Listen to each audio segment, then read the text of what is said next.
Isaac called every morning, and Maddie and Rabbit dropped off flowers and mix CDs one afternoon while I was resting. But I didn't want any visitors until my face was healed enough for me to take off the gauze. The skin was stretched and swollen, a raw, puffy pink that softened a little each day. But the headaches were relentless, and at night time I had to take the pain pills so I could sleep through the itching and not scratch off the bandages.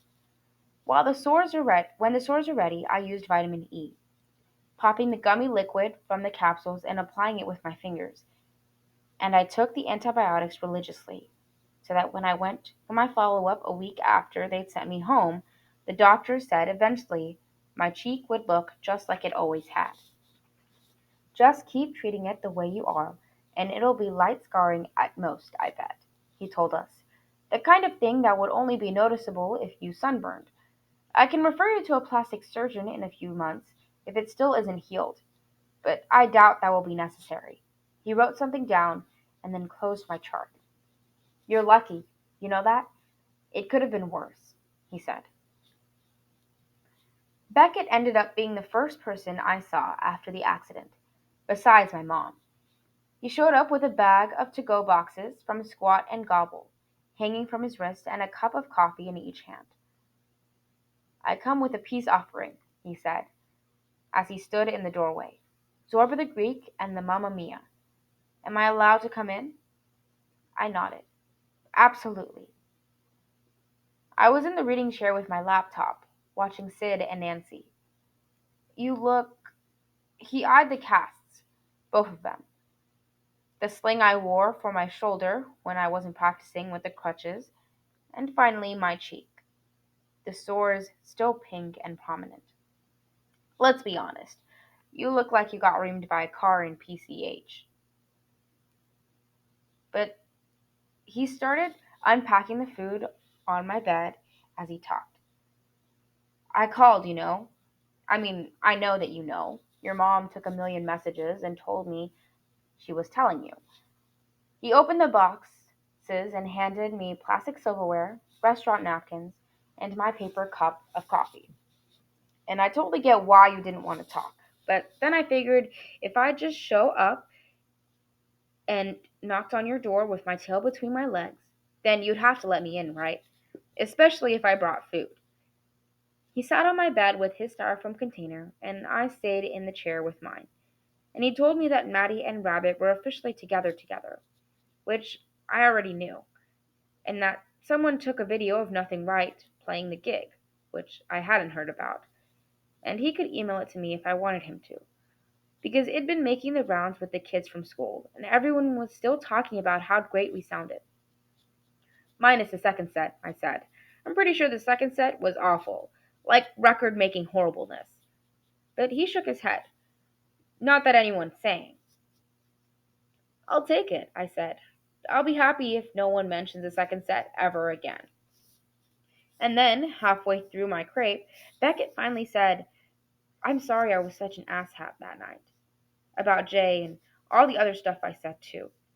I shrugged. Water under the bridge, I told him. Yeah? He said. Really? Just like that? Well, some pretty major things happened since then. I nodded to my collection of beat up and broken bones. You know, perspective changing stuff and all. So I figure life's too short to spend time harping. Besides, it's not that fun being mad at your best friend. I tried. Wow, that's like Mother Teresa noble of you. And don't you forget it, I told him, and then a huge scooped a huge piece of cheese covered eggplant into my mouth. So you talked to Jay then? He came clean? Beckett took his last bite, licked the fork, and closed the box. Coming clean isn't exactly how I would describe what happened. He reached for a fistful of my fries.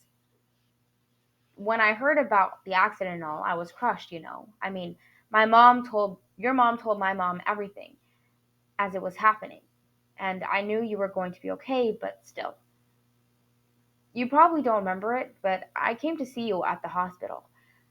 I'd never seen anyone so messed up like that, Cal, he said. I mean, you looked so close to being dead, you know. He closed his eyes and shook his head as if wobbling the image away. So anyway, it'd be really cool if you promised to never get hit by a car again. It was like really rough on me, he said, smiling. Done and done. I will never get hit by a car again. Then we hooked fingers and shook twice, pinky swear style. Perfect. I feel much better already, he said, stabbing at a piece of my crepe. So I was upset and felt like crap that we'd been fighting and hadn't gotten a chance to make up before the accident. Guilt and regret, all that messy stuff. Plus, Maddie and Rabbit were spending all this time together, like couple time, since they'd made it official and all. Yada yada yada. I was bummed, so I went to find Jay because he'd been working a lot since the party. A lot. And I wanted him to make me feel better. I'm pretty sure that's what boyfriends are supposed to do. I nodded, and he leaned over again. But I said, "Here, just take it, I'm done," and handed him my container of food.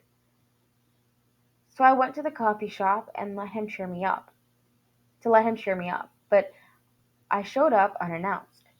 Unannounced, I repeated. As in, he wasn't expecting you to be there? I think you can kind of imagine how things went from there, he said. That guy, the one you saw with him outside the bakery, he had a safety pin through his lip, Cal, and a leather studded collar. It was just too much. He dipped the fork into the dollop of sour cream and wiped it on a fry. My boyfriend, my ex-boyfriend, is officially a cheating lying dill hole, and I'm an asshat for drinking so much and for not believing you when you tried to tell me. We're saying all kinds of weird things that didn't make any sense. End of story. I like that, I said.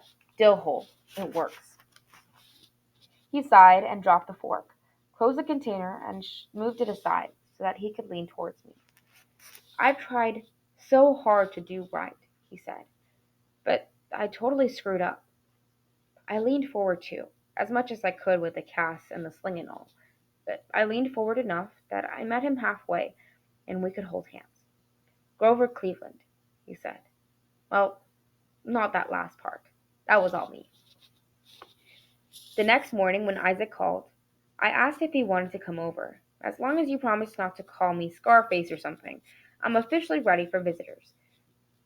I took a shower with the help of my mom, the whole plastic trash bag wrapped around my cast chair in the tub debacle, but I cleaned up okay. Put on normal clothes, not just pajama pants and a t-shirt, and asked her to comb my hair and help me with my toothbrush. So he's Philip Corey Thompson's son? She asked. The Philip Corey Thompson? I nodded and looked at the ceiling like she told me to while she penciled my eyes with her eyeliner. I'd never worn this stuff before, but I figured the more attention we put on my eyes, the less attention there'd be on the cuts on my cheek. He's not pretentious, though, I said. Actually, his dad, the Philip Corey Thompson, is pretty normal, too. They just have a bigger house than most people, with views of the ocean like you'd never seen before. But that's about all. And you like him? She said. Yeah, I think I like him a lot, I confessed. Okay, you can look now, she told me. I looked at her in the mirror and at myself, eyeing her nose and then mine. Small and ski sloped, and her freckles too. Not bad, right? She asked, and I nodded. No complaints, I said. By the time Isaac showed up, I was on my bed, looking almost like a normal person and scanning my Spanish dictionary, thinking that if I had ended up traveling, I wanted to work in Central or South America. I listened to my mom let him in, holding my breath, to the two of them introducing themselves and making small talk in the hallway. And then he was in my doorway, looking just like I'd remembered, only better. His hair seemed a little longer, and I swear I could smell him from where I sat, the soap and spices I noticed that first date at Alcatraz. Hey, you, he said, running his eyes over me. I'm so sorry this happened. I started to lift my hand to my cheek, but stopped myself. I know. I mean, thanks, I said. I actually feel a lot better. Believe it or not, this is an improvement, I told him, miming a Vanna White style presentation with my non casted hand. I brought snacks, he said, pulling a bag of candy from behind his back. Okay, so it's more for me than for you, but so it goes. He dumped the boxes of lemon heads and milk duds and Fun Dip onto my bed, then scoped out my room, stopping to stand by my bookshelf for a while, running his fingers over historical novels and biographies. I'm a firm believer that the easiest way to learn about a person is to study their bookshelves, the most honest glimpse into who they really are.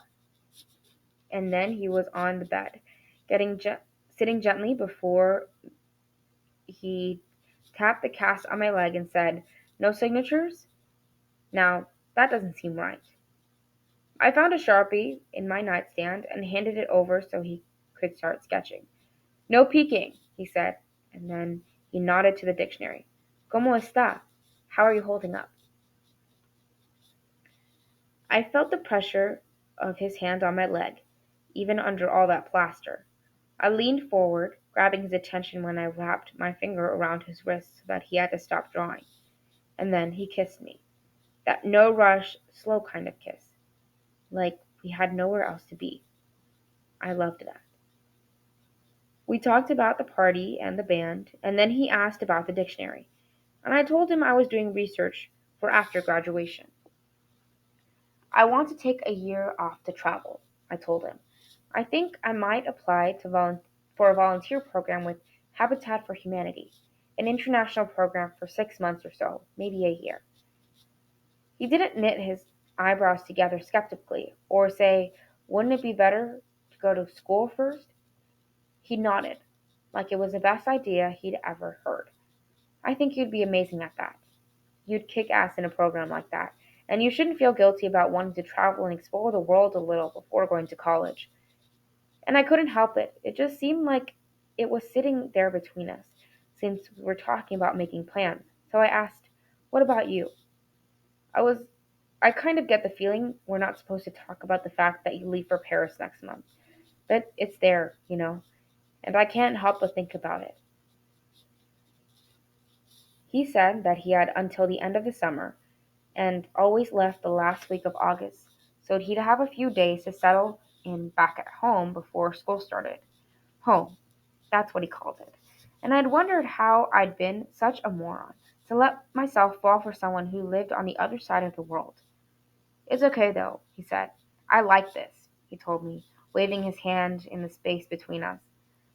"And I like the email. I like I like email. I like actually writing letters too." "Oh yeah, old school style, with a real pencil and everything." He moved his hand to my hand and pulled me in, kissing me again.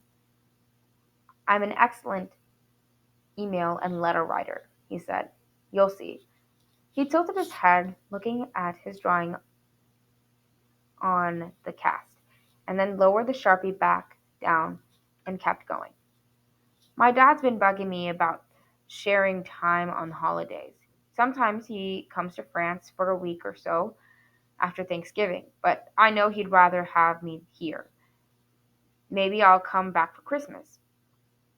He moved his hand out of the way and said, "Voila," showing me the sketch. A girl with long black hair and light freckles, a backpack on her shoulder, and a small tom-tom drum in her hand. High-top tennis shoes, a zip-up hoodie. Behind her there were there was a trolley car, and in front of her a trolley stop. At the stop was a boy who looked just like him, waving.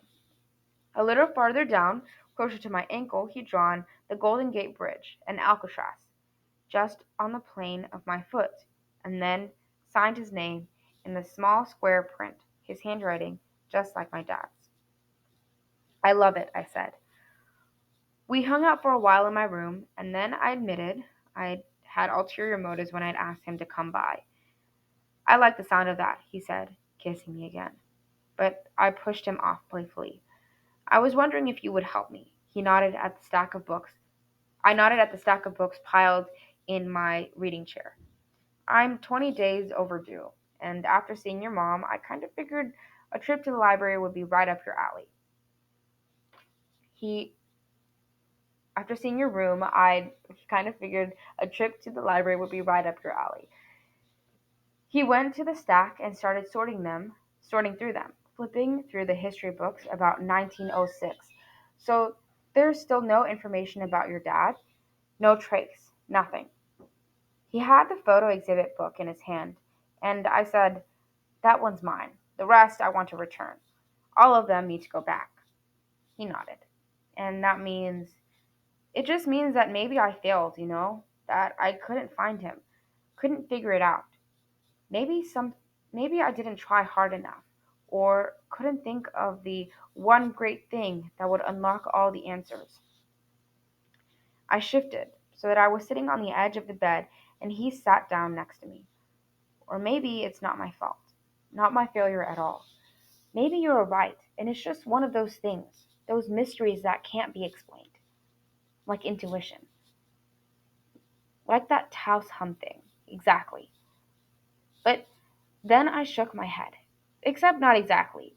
That's not good enough for me. I know myself better than that, and I know I won't be able to stop looking for an answer until I have an answer. I don't think I can accept my father as an unsolved mystery. He's better than that, and I'm too stubborn. He'd nudge me with his shoulder. A fighter. That's what I thought. So what then? Things will never go back to normal until I know what happened to my dad. So I'm deciding to believe in the photo from 1906. I'm making a choice. I drew in my breath, waiting for him to tell me I was crazy, for him to stand up and leave, maybe to laugh and say it was the pain meds talking. But he didn't say anything, so I kept going. And I know it doesn't make any sense. I don't even believe in time travel or time warps or whatever, but I have to believe in this. I'm deciding that's where he is, because at least it's somewhere. I'm deciding he's there, and that he's safe, and that maybe even on a good day, he's doing something he believes in, something that makes him happy. I imagine him helping out, volunteering, or working with some kind of organization. It would be just like him to take that on, to spend his time trying to help others. Isaac reached up and stopped my tears before they rolled down my cheek. "I know it's crazy," I said, "but it's the only thing I have. And this way I can move forward. No matter what happened to him, that's what he would have wanted."